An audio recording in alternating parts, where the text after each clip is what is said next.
আঙুল ফোটানো কি খারাপ না ভালো? বিজ্ঞান কি বলে? আমাদের শরীরের অস্থিসন্ধিতে কিছু জায়গা খালি থাকে। এসব জায়গা ভর্তি থাকে তরল অস্থিমজ্জা দিয়ে। এতদিন ভাবা হতো আঙুল ফোটানোর সময় অস্থির মাঝে ফাঁক বেড়ে যায়, এর ফলে বুদবুদ সৃষ্টি হয়, অর্থাৎ সেখানে বাতাস থাকে আর তা বেরিয়ে যাওয়াতেই পটপটাং শব্দের সূত্রপাত। তত্ত্বটা আদতে ভুল। যুক্তরাষ্ট্রের ফিলাডেলফিয়া রথমান ইনস্টিটিউটের হাত ও কবজির chief of surgery doctor Pedro Beredjiklian জানাচ্ছেন, আঙুল ফোটালে কিংবা টানলে দুই হাড়ের মাঝে কিছু ফাঁকা জায়গা সৃষ্টি হয়। এতে সৃষ্টি হয় নিম্নচাপ এবং সেখানে হাড়ের মজ্জা ঢুকে যায়। হঠাৎ করে এভাবে তরল ঢোকার ফলেই শব্দ হয়।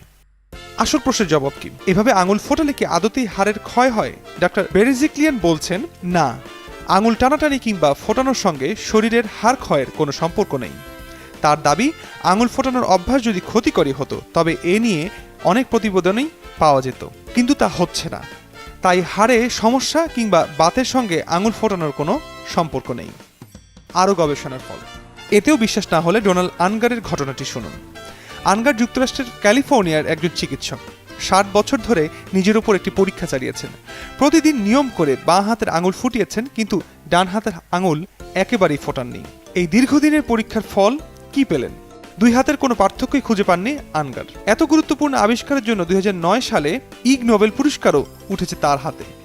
ফলে সারাদিনের কর্মব্যস্ত হাতের আঙুলগুলো যদি ফোটাতে ইচ্ছা করে তাহলে পটপটাং শব্দ তুলতে পারেন নির্দ্বিধায়।